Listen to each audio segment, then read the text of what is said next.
And we are live. Welcome everybody to Lubbock Compact Live for Wednesday, June 16th. I'm Adam Hernandez. I'm here with my co-host, Dr. Nick Bergfeld, and our favorite guest of the show, Mr. Josh Shankles, our Garden City coordinator. How are you? Well, thank you. I hope this is still family friendly. Yeah. All right, so big day for us today here at Lubbock Compact. It is nearly a year to the day when all this madness began last summer. When I got pulled into all of this work that had started slightly before I came along. But that was the Coffee with the Mayor last summer. I believe it was on the 17th of June last summer. The infamous Coffee with the Mayor that went Lubbock viral with the interaction between he and I and some other folks that were out there. And what a year it has been. We are now a year down the road and almost a year to the day. They had another Coffee with the Mayor that went on this morning at 7:30 a.m. at this very same Parkway United as last year. So I have my thoughts. Obviously, I was involved in a discussion with the mayor this morning, but I'll let you guys go first. Josh, we'll kick off with you. What were your thoughts from this morning? Dude, that's a pretty hilarious bookend, right? That it's like almost 1 year to the date, right back at Coffee with the Mayor. I would, overall assess that as today's Coffee with the Mayor. It still had some contention and a robust back and forth discussion, largely, and people kept all their remarks above board. It was very annoying as usual, but I it was well served. Yeah. Well said. So the coffee was crappier than usual. I will say that. What's that?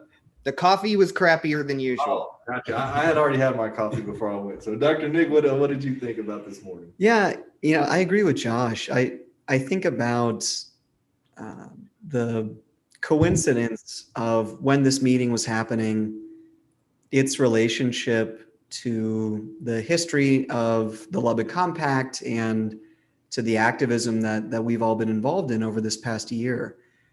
And it made me reflect upon just that experience and how much we have learned and how much as a community, how much more well-informed we are in the way that we ask questions, how we demand accountability. And I think the thing with this meeting that stood out was how, while the community has gotten wiser and become more informed and continues to push and advocate on these issues, that the rhetoric, the talking points that were given at this Coffee with the Mayor meeting are almost identical to what was done a year ago. We are still playing the victim blaming game where we blame communities and neighborhoods for systemic discrimination.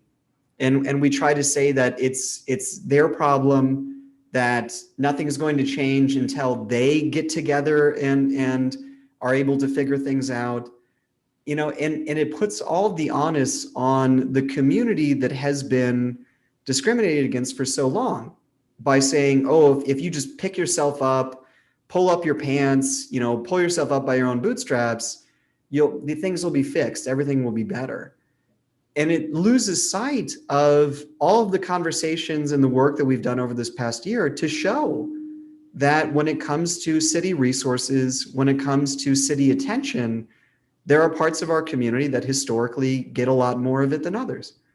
And until we start acknowledging that and addressing it and dealing with it head on and stop pretending that it's the fault of these neighborhoods for why things have declined, we're just going to be stuck in that. We're just going to be stuck in that talking point. And so that, to me, I think was the big learning, was so much of the neighborhoods have become wiser to these issues. They hear the talking points of what our elected officials are saying, and they don't buy into it in the same way. But they're still saying, when it comes to the words that they're using, they're still saying the same things. So, it's sort of, where are we in city dialogue? Where are we in the community? And where is city leadership in these conversations? So those were the things that were going through my head as this event occurred this morning. Before let me let Adam put the period on this, but let me just say, I was thinking about this earlier and then I totally skipped past it when you asked me the question. But as with the first coffee with the mayor and every single thing we have done from that moment until now, I was, again, so proud of our community for how they represented themselves, for how they understood the issues, for how they express themselves. Every single moment of that has been truly inspirational. And that was the case this morning too. Okay, Adam, you take it. Yeah, so I got to ask a couple of questions of the mayor. I got to push back on a couple of things, particularly concerning the industrial zoning in East Lubbock, also in North Lubbock, but we were particularly in East Lubbock this morning. So had a chance to go back and forth with him on that. There was something that really interesting, a new development actually that we haven't seen pop up just quite yet. We, as some of you know, have been advocating for a tool called amortization that cities can use. As you know, we've been bringing you updates on the UDC, which is the city's Unified Development Code, which is basically just a big book of all of our zoning in one spot, right? So we're developing that as a city right now. The Comprehensive Plan Oversight Committee, which is just the committee that's in charge of overseeing the city's land use plan that we always reference, which is Plan Lubbock 2040. They are primarily dealing with this UDC issue. And so we've been advocating for amortization, and the short story of what that is when you have one of these facilities or plants, whatever you want to call them, like a concrete batch plant or something like that, it costs a lot of money to move those, right? There's a property owner involved there. There's whoever owns the company itself. Those might not be the same people. And then you've got the city side, of course, tied up in that. And so it is, we should be thinking about that side of things, right? We don't want them up against residential neighborhoods, but at the same time, these people do have a business and we can understand that part of it. So that's where amortization comes in. So amortization is basically a process where a city can say, and I'm just making up numbers, it can be different for different cities, but they can say, okay, in 20 years, you guys got to be away from these residential neighborhoods. So that puts the companies on notice that they have this amount of time to do this, so they're not just hit with it out of nowhere. And then amortization also has a fund attached to it that can reimburse those companies for those costs. And so it basically really doesn't cost them anything other than just the pain of moving everything, right?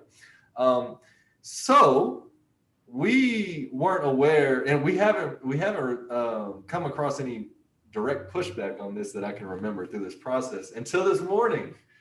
So Miss Natalie Miller, who was there, who was also at the one last year, of course, advocating on behalf of East Lubbock community, where she's from and where she lives, a big pillar of the community, Miss Natalie Miller. And so she was discussing this with the mayor, and I didn't mean to interrupt her question, but I had to jump in at a point because he pretty much started off like in his response, like, oh, well, I'm against amortization, and then tried to jump to the next thing really quickly. And I said, hold on, explain that. And so he thought I meant explain amortization, which was fine. He explained that to the crowd. And then I said, well, no, explain why you're against that, because I couldn't really understand. That just stood out to me. Like, wait, why? Like, why would you be against that? What is the reasoning? And he didn't really have an answer to that. And then so when I told him that, he also left out the information about amortization in his explanation about the reimbursement, because he didn't say anything about that in his explanation of what amortization was. He was like, oh, it's just A city can give a company so long to move, and that was it. And I said, well, you forgot to mention that there's reimbursement involved for that company. And he said, well, how is that going to get funded? And I'm like, why is that the question? First of all. Second of all, and my response to him was, there are ways, and he knows there are ways. And that's what I told him. There's ways.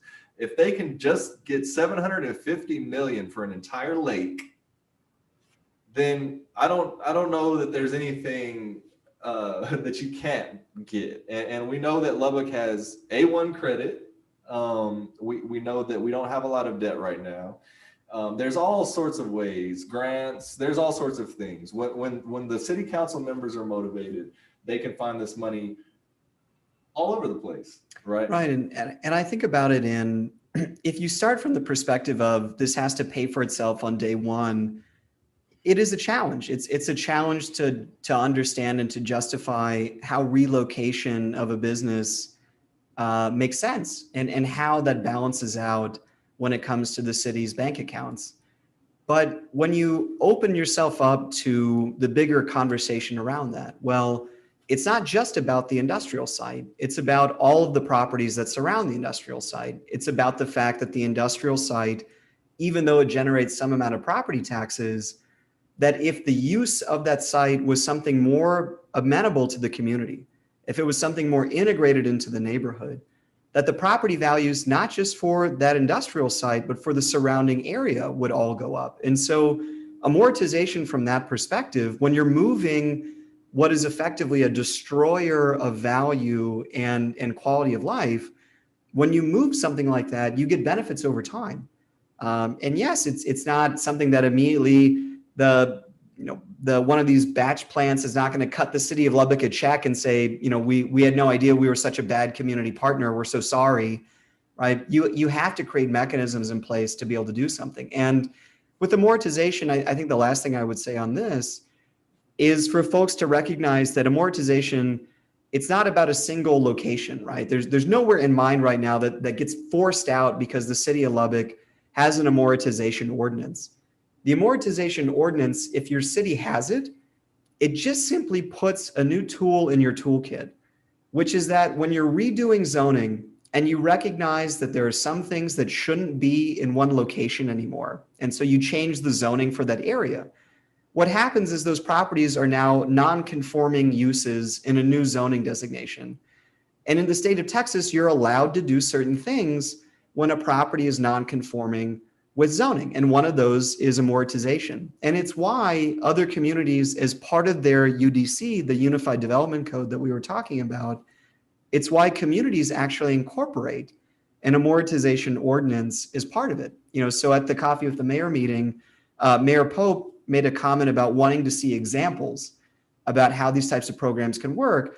And then sort of said, and he had an odd tone with this, but he said, I want them in Texas, right? I want examples in Texas. And a great one is the city of Arlington, which as part of its Unified Development Code process, integrated an amortization ordinance into its Unified Development Code. And they passed and voted for both of those things wholesale. So it's being done. It's being done in communities in Texas. It is not some evil land grab or some violation of private property rights, which I would argue the city of Lubbock has done far worse when it comes to annexation than it has anything to do with asking a toxic site, right? These are sites that register with the Environmental Protection Agency in order to release toxic compounds into the environment. And so he tried to push back to me on that. Right. When I mentioned this, I said, this is a public health issue. And he snapped back and said, we take care of public health issues. I said, yeah, well, you haven't addressed this one, and it's been here for decades. Yeah, that's the thing that I cannot get my head around how, with all due respect to everybody, how he thinks of this. Because, okay, yeah, these points about amortization and property value are good points, because it allows you to sort of take some ledgers and be like, here's how much value this is bringing in. And if we did this is how much other value, and start like making some comparisons and seeing what turns, but this is about human health over time, and how much productive capacity are we robbing out of our city from the people in it that could be doing any number of things that people want to do, including what was greatly discussed, which is setting up businesses and having revitalization, you know? Yeah, they can't do that if they can't breathe, you know? And so it's so vexing how we shouldn't even have to talk about the finances part, even though that part makes sense too. It's that, what about the living quality of the human beings right now for the past decades and long into our future, because these companies can live forever like a zombie and just keep doing what they're doing. It makes no sense. It has to change. Are we not going to do the work? Yeah, he said he was open to moving them whenever they close. Right, yeah. So whenever, I don't know how many hundreds of years from now, when somebody decides to close them. All right. Yeah, it was just, but yes, here's to Natalie Miller. Good job. Yes. And you and everybody involved, but from the beginning to the end, to Natalie. Yeah, definitely. And so my overall take on this is I'm with Nick on this. It was the best word I can use to describe it is it's ridiculous. And I hate to say this because it just sounds like I'm trying to be, mean or whatever, or I have some sort of vendetta against the mayor. I don't. But when again, like you said, we've been doing this for over a year now, and we've been in front of the mayor many times, giving him information concerning these issues. We've been in front of many committees giving people information about this. We've been out in the public on social media giving people information about this. And still, at that point, you just have to, in my mind, at least where I go, is you just have to come to a realization that this person is fighting on behalf of somebody who we will probably never know who that is, because it just comes out to a point of he just doesn't want to. And so that's why I always go back to election cycles, which, by the way, is coming up, and his seat is coming up in 2022. This is something we have to seriously think about. We need to think about not only our city council, but our committees as well. A lot of these folks are of the same mind frame because they're of the same clique, if you will. These people, their neighbors, their business associates, everything are there with them, serving on these committees, serving in city council. And so if they all have the same consensus on something, you're not really going to budge that. And I'm not saying that those groups don't deserve representation on the council. What I'm saying is they don't deserve over representation on the council, because that's not all of Lubbock. Like, I like what Nick said in his public comment, and then I'll pass this off to you to get some more thoughts on this, or we can move on. But when was the last time we had a registered nurse who was a councilwoman, or a HVAC tech who was a councilman or a mayor, right? I mean, are those people incapable of doing the job? No. I mean, you have Jeff Griffith, the councilman for District 3, up there joking about how bad his report cards were, and these kind of things. So you don't have to be any sort of genius or anything. I mean, so I'm just saying that we've got to shake some things up. We've got to move some people out of those seats in order for these things to change. And I've been saying this since last summer, and now we're here where we're getting closer to the next election cycle.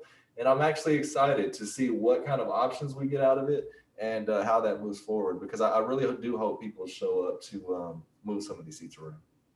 And I think that'll happen. Even as we see, there's been some announcements in terms of folks running for different offices and things like that. And we're already seeing interest in the city council positions, which I think is really encouraging. We've really tried to raise the profile around the need for compensation to open up for more candidates in this process. For me to wrap up on the coffee with the mayor this morning, what I wish we could find a way to get beyond, or the barrier that I wish we could break down, is this victim blaming. And I don't know how we get beyond that rhetoric. I don't know how we are able to move the conversation away from trying to blame people who are living in resource deprived environments and telling them it's their fault that they're failing, that the resources aren't there. And I think some of it is just simply continuing to talk about these issues out loud and hoping that as the community gets wise to these talking points, when they recognize that when the mayor of Lubbock comes to their community and he says the same thing over and over again, regardless of input, regardless of the realities of the moment, at some point in time, people have to start saying, well, this doesn't, how does this make any sense? And I just feel like we have to get there and as a community. We have to recognize that kind of rhetoric isn't helpful, that it doesn't move the needle, that if anything, that rhetoric is the only time when you would ever use it, those talking points, the only time you ever use them is when you want the status quo to continue. Because that's effectively what they do, is they prevent meaningful conversation about the actual challenges. And so I don't blame people living in the Dunbar neighborhood for why there aren't more commercial businesses on the east side. I don't think it's their fault. Right? I don't think it's their responsibility to make sure that the Sonic on that side of town does really well. I don't think it should. I don't think that they have any responsibility for that. And what we know in Lubbock, which is just such a great example, we know that economic development follows infrastructure dollars, whether that be with Loop 289, which when that project was built, everyone thought it was ridiculous. And many people in Lubbock said, I don't think there'll be a single person that would ever live outside the loop. And you look at the investments that have happened over time as a result of that, right? Private investment, when it comes to cities, follows public investment. And so, we have to start thinking about things in that way and recognizing that these factors play a role with each other. You can't just separate the public and private sectors in conversations about economic development or community development. These things have to come in tandem, and we have to think about them in a more meaningful way. I mostly think about how the community has gotten wiser from today and reflecting upon that experience. And, it's unfortunate that the talking points are still the same, but I think people are waking up to that.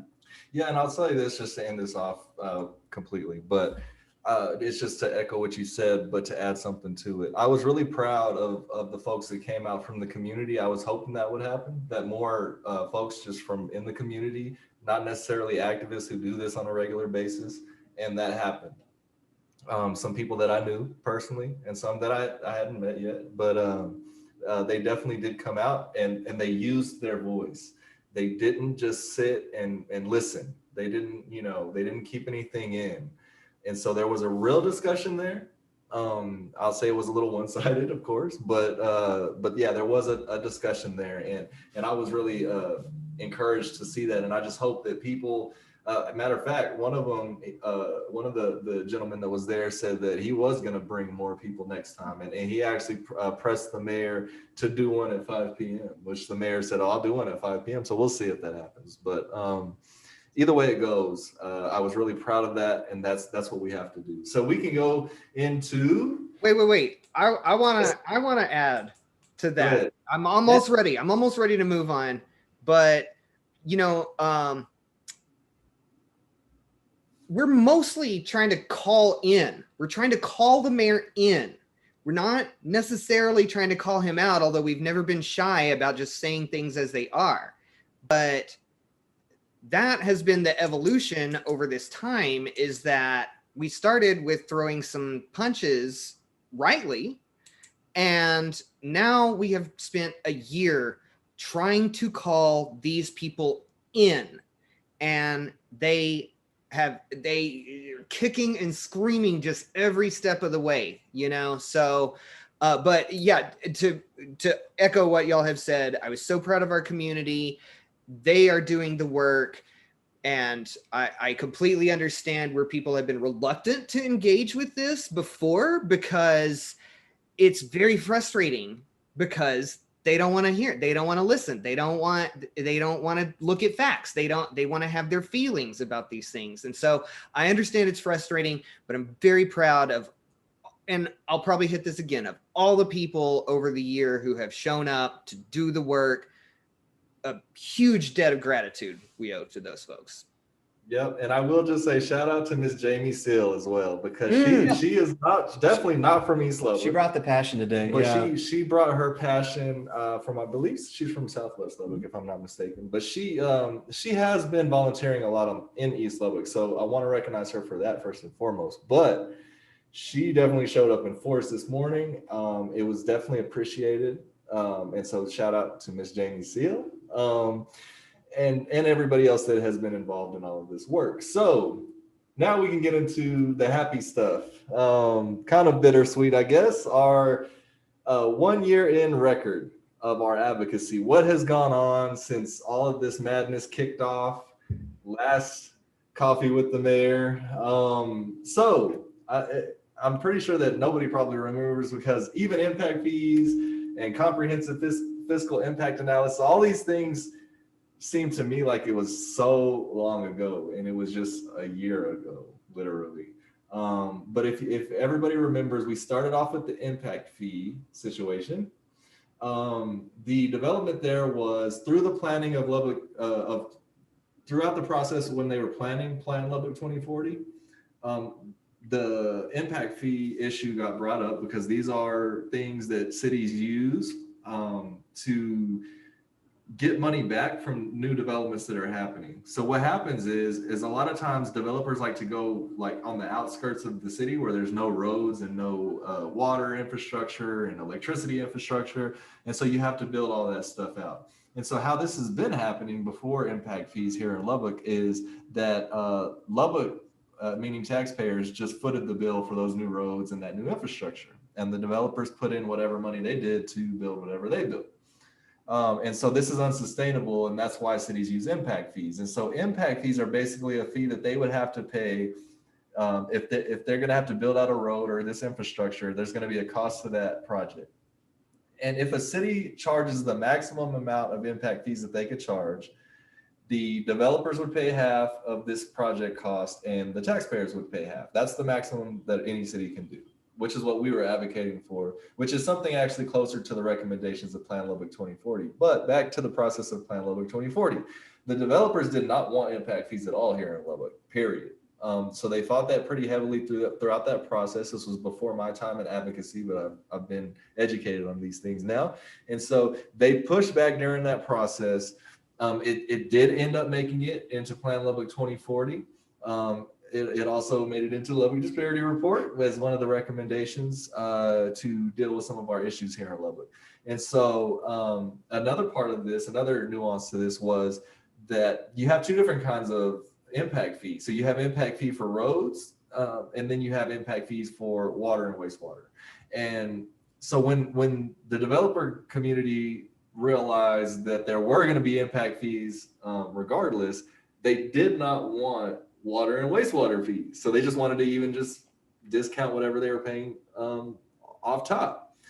And so what the city council ended up doing on this was, first and foremost, we were advocating for Lubbock to have impact fees. It is an absolute fact that we need to have impact fees. We were also advocating for maximum impact fees in districts 4, 5, 6, and no impact fees in districts 1, 2, 3. The reason being is that you don't have to build any new roads in districts 1, 2, and 3. On top of that, the infrastructure that was built to build out Milwaukee and all these different streets out there in the South and the West, these were paid for and are still being paid for, by the way, by tax dollars from districts 1, 2, and 3. And so it seemed only fair, it seemed only right to try to start to correct that process. Of course, that was a huge fight. We did end up getting impact fees in the Lubbock charter, so that's good. And so we do have impact fees here in Lubbock. So that was a win on that part. We did not get them set up that the way it was recommended in Plan Lubbock 2040. The developer community came out in force. The Lubbock Chamber of Commerce backed them up. The Home Builders Association, Apartment Association. I mean, we had a lot of big guns come out against us. We had I think it was like a 2 or 3 hour public hearing where literally, like, I think it was like 3 or 4 compact people may have made a comment, and then the whole rest of the 2 hours were these huge groups coming out and like basically berating us one after the other. And so basically how that got set up now is for every dollar that the developers pay, citizens pay $3. So it was a win, kind of, and then not a win in another way. So that's number one. And then we can talk about, I'll let you, Nick, talk about these impact fee analysis. These were both fails, but these were in the budget process that was going on last year. And these were kind of going on at the same time, so it was a little confusing. Yeah, so these are, we focus a lot on transparency and accountability. And the analyses that we've been promoting are best practices for cities that are trying to determine the most appropriate and best way for them to grow. And there really are 2 kinds of these, 2 flavors. One kind is looking at the current state of your city and analyzing who pays and who receives. And so that's just looking at where are property taxes coming from in your community and where are they going. And these types of analyses generally can run in the tens of thousands of dollars, which in terms of studies and costs for cities, that's actually quite small. So this is not, the cost of doing the study is not a big barrier to why Lubbock hasn't done it so far. In the Plan Lubbock 2040 plan, that document, when it was released at the end of 2017 going in 2018, so now if you think about this, we're 4 years, almost, coming into the sort of the 4-year mark of when this has existed. One of its recommendations was to do the study, to do what's called a comprehensive fiscal impact analysis. This is the who pays, who receives study. And even though it was a recommendation in this plan from years past, and the amount of financing necessary to do the plan is not prohibitive, as a city, we still have refused to do it. And part of that is because from a city standpoint or city leadership standpoint, they know what the outcome of the study will be, which is it will show that resources over time have been taken from older neighborhoods and have been used to build new infrastructure, roads, and developments in areas of town that are not even near them, where that buses don't even go to, right? It's essentially building an entirely new city. So that's one of these analyses. The other one is about how does your city grow? And so these are called scenario-based fiscal impact analyses. So what these look at is different scenarios for the future. It says if your city grew in this way, say in Lubbock's example, if your city grows aggressively to the south and it grows only with single family homes, like what we're doing currently, and it compares that to what if your city grew in the current neighborhoods as they exist? What if more density in the neighborhoods increased? What if we built more in the areas that already have roads?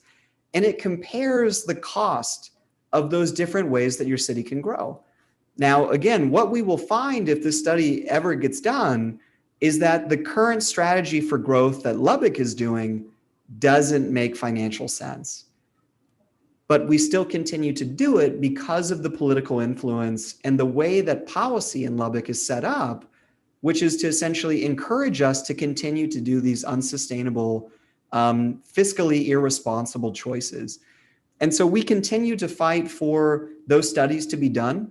From an accountability transparency standpoint, we want to see these done, and the cost of these is not too high. The cost of these is not something that is outside of our means to accomplish. We need this information. We need this data. And so, we continue to advocate on this. Every budget season, we're going to bring it up year in, year out until we can get the council to honor what these recommendations came from in the 2040 plan. So yeah, and so we've got actually a few that were happening in this budget process. Some of this stuff I almost forgot about. There's been so much stuff going on, but another thing that came out of the budget process last year, and again, we talked about the Plan Lubbock 2040 was voted in by City Council in 2018. So 2020, this was last year. It had been 2 years. Some of these recommendations, as you said, hadn't been done. One of those things that hadn't been done was the hiring of a neighborhood planner. So a neighborhood planner was a part of the recommendations of Plan Lubbock 2040, and the recommendation was that the neighborhood planner should start in East and North Lubbock because these areas have been historically neglected. And just once again, for everybody listening or anybody who hasn't read through these documents, we don't just say this stuff. It literally says it in the Plan Lubbock 2040, the reasoning that we use, because it's just the truth. It took a long time and a lot of money to do that plan. So they definitely looked into it, right? So the neighborhood planner still hadn't been hired. It wasn't even a prospect at that time. The other thing that was not a recommendation that we thought was a long shot in the budget was extra money for the neighborhood planner to use. And the inspiration for this was that, well, obviously that, you know, if a neighborhood planner comes in and makes a plan and then doesn't have any money to back it up, what happens, right? But they've actually done this in Amarillo. And so that was kind of our inspiration for this. And we were hoping to get an amount that was closer to what Amarillo spent, which is like 600 and something thousand per neighborhood. They did this, I believe, in 4 neighborhoods in Amarillo. And so we had 2 that we were primarily focusing on. And so we were pushing for some of those extra funds. And we knew that was a long shot. The neighborhood planner, we kind of had the city council because it's in Plan Lubbock 2040, but that extra money was not. And surprisingly, or maybe not surprisingly at this point, but surprise to us at the time, Ms. Sheila Patterson Harris, district councilwoman for District 2, and Councilman Chavez from District 1, actually picked that up and advocated for it during that process and got $500,000 extra dollars for that neighborhood planner. So we did get those were 2 wins. We got the neighborhood planner. And when I say we, first of all, when I'm saying we throughout this stuff, I want to make sure that everybody out there knows that I literally mean we. Everybody that has helped us, not just we as Lubbock Compact, but every single person that helped us in any way through this process. So these are our accomplishments as a whole, not just ours as Lubbock Compact. So we did get those 2 things in there. And then one last one, and I'll get some thoughts from Josh on that first kind of run, because this kind of ends it. On the last thing on the budget, which was also a surprise during that process. The city normally, or at the time, was spending $400,000 for dirt roads to pave, which literally would take forever. But they actually increased that to $800,000, and then I believe they're going to increase it again every year, I believe is what they said. But that was also something that we advocated for, was getting dirt roads fixed in East Lubbock. There are a lot. I believe there are some in North Lubbock. And so, yeah, Josh, you were involved heavily through this whole first run. Yeah, all of it. Yeah, with the impact fees from SEAC committee. When we had how many comments was it in the one session? It was like 65. 65, yeah. So what were your thoughts during that whole first mad rush of us just being super aggro and trying to get as much stuff done as we could? Well, you know, I mean, I think because all of our work we have tried, whether we have succeeded is for our public to decide, but we have tried to build trust and be honest and fair enough and reflect the values of our whole town. Like just a minute ago, you were talking about these analysis, and a lot of people might like look at our work and be like, oh, you know, look at this progressive organization. And that's true, because the progress is necessary. It's self-evident. It's not even a necessary discussion.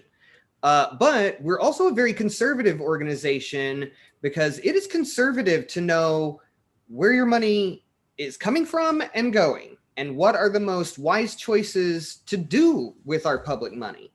And those are conservative values because that reflects a lot of sentiment in our town. Unlike what our policymakers are doing, which appears to be conservatism, but is in fact just plain old greed most of the time.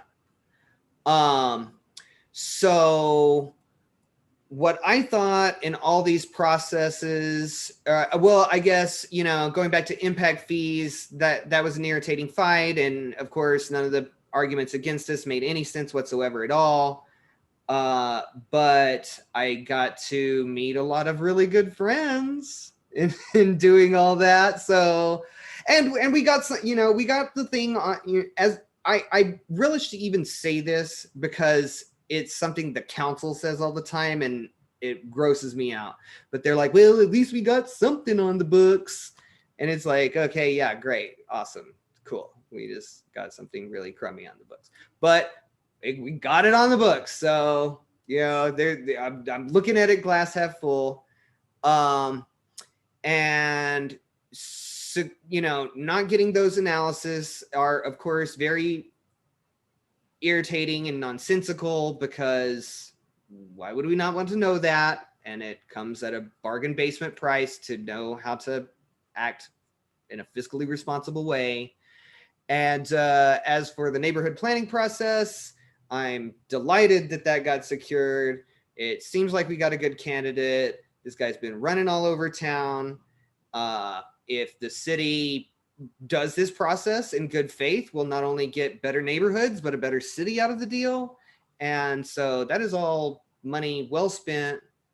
And then going all the way back to the trust issue, I'm glad we're talking about this because we want to be clear with the public what we've done, what we've succeeded in, where we've failed. We want to hear that feedback. We want to be accountable to the people that have brought us to where we are. And that's a big old list of people that we're accountable to. So. Yeah, definitely. Well, those are some great thoughts. That we could go on and on. That was a circus. Impact Fees was a circus. I was on every network, I believe. It seemed like almost every other day. Like they were getting my thoughts and then like some developers' thoughts, and like, man, it was an experience.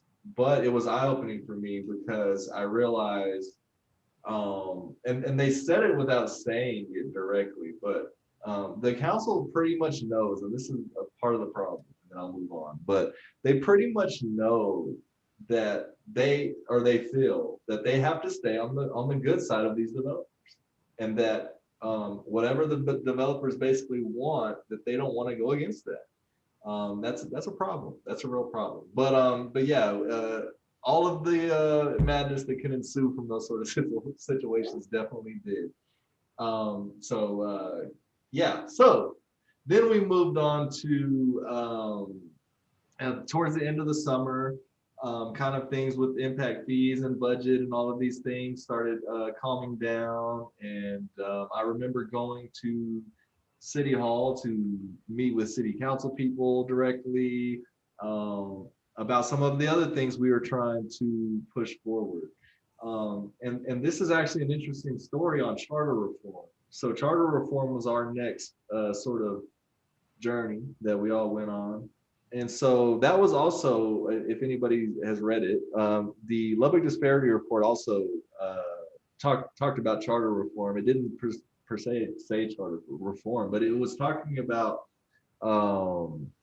the city council pay issue, right? Because city council is basically a volunteer position. It's $25 a month for the city council, $75 a month for the mayor. So our thought process here and the thought process laid out in the Lubbock Disparity Report was, and still is, that if you pay those positions a living wage, there's at least two things that happen. First and foremost, it opens up the possibility of running for those offices to a much wider pool of people than currently just are practically able to, right? Now, everybody out there has their own situation, and you may be in a situation where you can spend a whole lot of time going to city council meetings and stuff, and it doesn't affect your income. But that's not everybody. That's actually not a lot of people, right? The majority of people here in Lubbock are working people, right? Of some sort. And so it does that. It opens it up to a wider pool of people.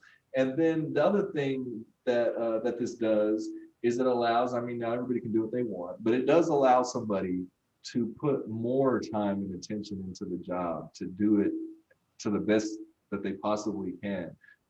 We've said this many times and still believe it, that this job should not be a side gig. When you're looking over $800 and something million and making decisions like on impact fees that we now have to live with for 5 years because the developer community wanted their way, damn what everybody else was going through, right? These kind of things, you talk about the industrial area issue. This is a public health issue. These kind of things affect people's real lives, real human beings. And they're openly saying, oh, well, it should basically be a side gig and I shouldn't be at the job that much, right?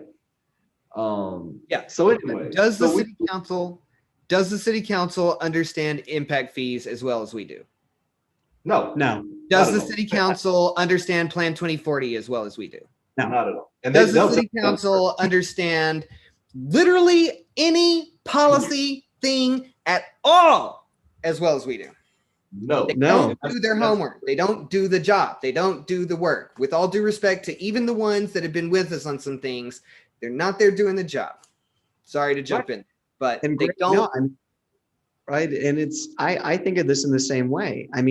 Impact fees, great example. We had a situation where on the second reading of the last minute, right, everything was said and done. The council adopted an ordinance or an amendment to that ordinance, to the impact fee ordinance, that no one knew what it did. None of the council knew what it was that they were voting for. The council actually had to break into a 45-minute bathroom break so that some of the council members could be informed of this amendment. And even after that, they were not comfortable with what exactly it was, but they did know that the developer community of Lubbock was insisting that they adopt this amendment.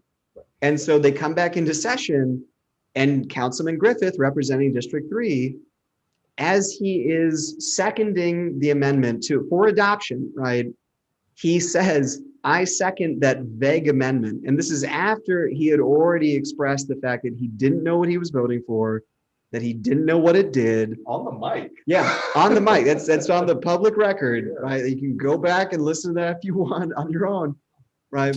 And here's the thing is, what they voted for dramatically changed. I won't get into it, but it dramatically changed the nature of the impact fee program in a way that no other city in the state of Texas has done, because it was really, really dumb. It was a really dumb thing to do. And I think some of them would have understood how dumb it was if they had had the time or had been able to think about this in a more meaningful way. And impact fees are another great example of this issue, right? Which is that because of the choices that this current council made, $10 million annually, effectively in handouts, are going to the developer community rather than those $10 million being able to be used for something meaningful for the rest of the city. And that is directly because of the choices that this council made and voted for things that they didn't even know what they were as part of that process. We have to be able to find a way to move away from this, because when we went into the charter review process and we started looking at the numbers, 1/3 of city council elections are run unopposed, right? There's no one even felt that they had the ability to challenge an incumbent, right? It's obvious that there are failures in the way that our democracy is set up here. And it's been challenging for me to understand the opposing views to this. I haven't found compelling arguments or even honestly good faith arguments as to why this isn't something we should already be doing. Yeah. And so, based on that logic, during some meetings with city council members, and I won't say who, because I'm not sure if they want that out there, but I was made aware that charter reform was actually going to happen. And so I obviously told the rest of the Lubbock Compact group, and we started gearing up to just kind of watch and wait for that. And so it came around in the city priority session that happens every year, where this is a meeting where they just basically talk about some things that need to be done. Each council member kind of gets to put in their own input of what they'd like to see or whatever based off, public input, whatever. And so they do this every year. And at last year's in November, they were going to bring up charter reform. And so we were prepared for that. We went, and that's where we first made the case for living wage. We made the case for the petition process to be modernized and to be updated to where it's more safeguarded from illegal things being passed by the citizenry out of passion. And so that's where we first presented those ideas. And I think that's kind of all we had at the first. And so one thing that came out of that meeting, or the big thing that came out of that meeting after all of the discussion, I actually didn't get any pushback. I was surprised I didn't get any pushback on living wage at that time. Well, excuse me, there was one pushback, Councilwoman Joy. And I'm sorry, Miss Joy, but she made a super elitist comment. I'm sure she does not, I'm sure even now that if she was to hear me say it, wouldn't realize it was elitist and would probably deny it. But it was elitist, Miss Joy, I'm sorry. She basically just made an elitist comment like that. First of all, it was elitist, and second of all, it was just really, honestly, I think disrespectful to the citizen. For you to be a sitting council member and for you to just kind of be so nonchalant like this. But she was like, oh, well, doing city council is like going to the doctor or going to the dentist. You just need to make the appointment basically, or you just need to go talk to your boss. And first of all, I kind of get a little perturbed every time I hear one of these folks say this. And when I say these folks, I mean literally those folks, because she does not have a boss. She's a partner in a law firm. That's a different situation from somebody who has to clock in, who has to be somewhere 8 to 5 or 9 to 5 or whatever the case may be. That's different. And we know that. Nobody has to explain that to any of us. And that's why, again, I'm sure she wouldn't realize it, but that's why it's elitist. Because you're in that position and that's great. The rest of us are not. And I say it's disrespectful because that's how they're looking at this. I'm just going to some appointment. Matter of fact, in the city priority session, when she was pushing back to me on this specific thing, ironically enough, I was there longer than she was. The session lasted 6 hours. I was there the entire 6 hours. She left for at least 2 to 3 of those hours to go take care of her personal business, whatever that may be, whether that was professional business or personal business, whatever it was. I was there longer as a citizen than she was. That's unacceptable. Anyway, so we first pushed this idea in. The big thing that came out of that, besides that ridiculous stuff she was talking about, was that the consensus on the council was that they didn't know what the people would support. And so that's when we did our poll in early November. A lot of y'all responded to that poll. We gave them that information. The committee, the charter review committee, we believe, we don't know, but that wasn't originally happening. Our organization was approached to possibly have some people on that committee, but once it played out, that didn't happen. But we do think that may have been sparked by our advocacy or our community outreach, because maybe they realized, okay, maybe we should probably get as much input as we can. Of course, y'all been following that, and the rest is history on that. But anyway, so we're still in the process, charter reform today. We've updated y'all plenty on that, but that was our record for the year. We're also doing the UDC is also still in process. We've been updating you on that, and we'll continue to update y'all on that. I think what we can do now, and I'll start with Josh on this, is just everybody, and we may go over a couple minutes over time, it's fine. Josh, anybody you would like to thank, recognize, or just anything in general you would like to say to end this show off? Complete disclaimer to put on this segment, because so many people have helped us, pull the rope this past year, that we're going to leave somebody off these lists. But I don't know. Immediately comes to mind. Here's to Jim Beck, y'all. Here's to Jim Beck for being there at every turn. Yes, that beautiful, beautiful man. Yeah. Yeah. Yeah. 100%. Truly the Yeah. golden retriever of humans. Yes. Yeah. So that's one. Round table. Adam, you go. Yeah, so I definitely want to thank all of the folks from East Lubbock who've been doing this with me. I know that I get a lot of, recognition about being from East Lubbock. I'm always saying I'm from East Lubbock and this and that. And you see me a lot just because of my role as a communications chair. I'm doing a lot of the media. I'm at a lot of the meetings speaking and things of that nature. But this is definitely not just me from East Lubbock.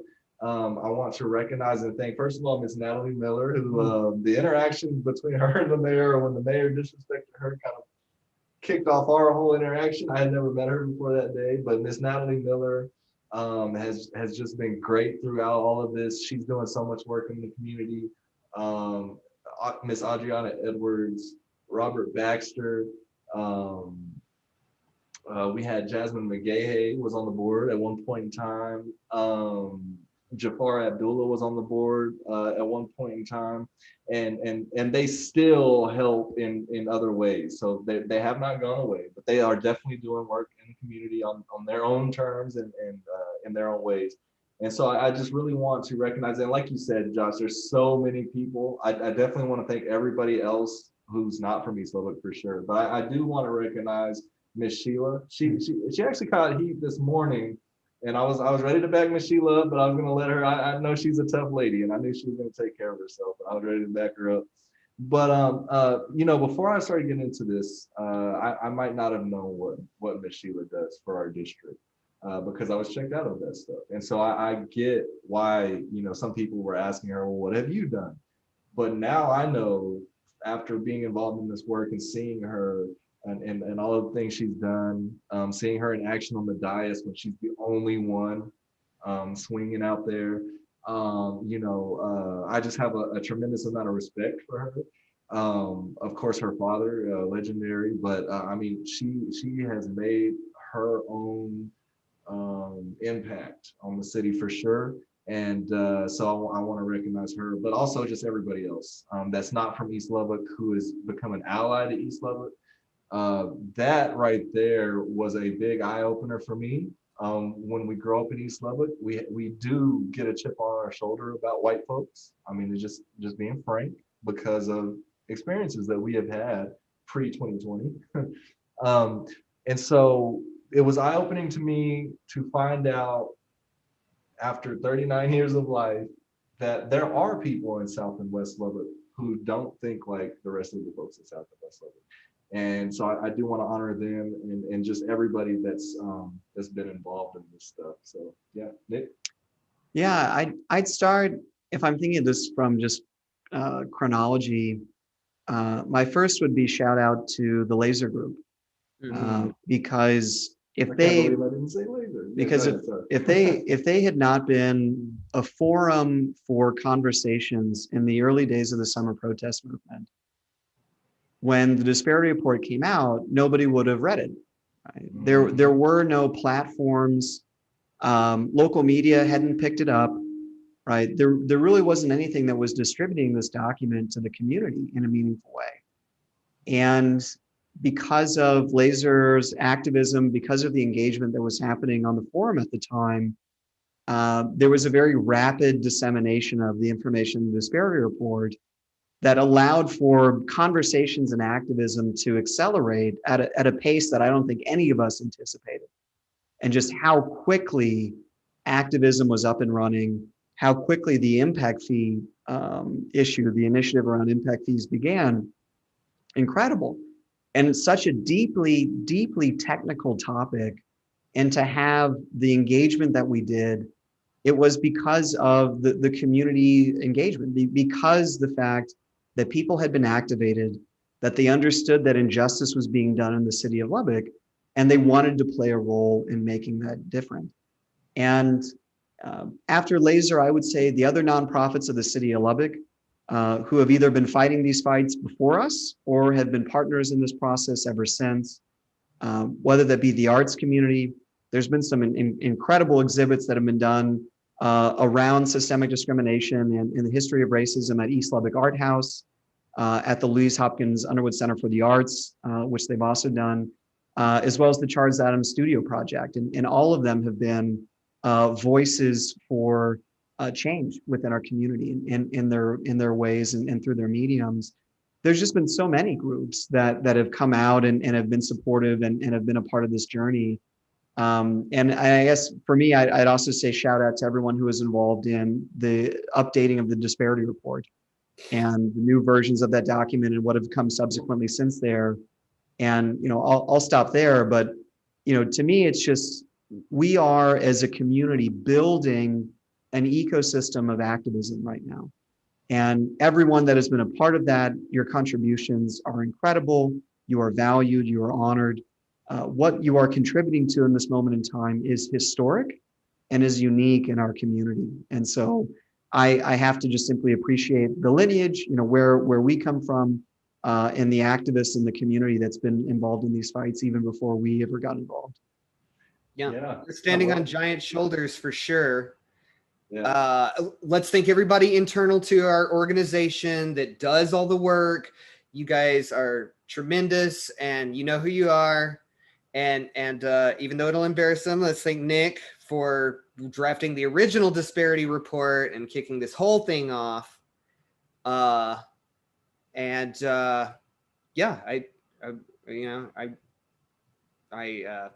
just am filled with love over the community that we've seen come out and help us along. So, Adam, you take it. Yeah, I will take us out. I'm really encouraged by this. I think that by now a lot of people know my story of how I wasn't even involved in this stuff at all, period. I had not registered to vote or anything. So I don't have a lot of experience doing these kind of things, but by all accounts, folks, we are living in historical times. And I will say that this is our first year. This is our 1 year in, but this is only our first year. This is not it. I've told each of the city council members and some of the committee members that we are not going anywhere. I meant it when I said it, and I maintain that today. I'm in this now for life. I've dedicated my life to this work, and I know that those who have been doing this work well before me have dedicated their lives to this work long before I did. So I don't think that's anything super special, but that is what I've done. And like I said, I have so many great people around me who've done the same. And so we are going to continue standing in the gap for the communities. We're going to continue to take your input because we are an organization driven by your input. We want you to tell us what you want. We don't want to just be making all the decisions. That was never our goal. And I don't think we've done that at any point in this whole situation.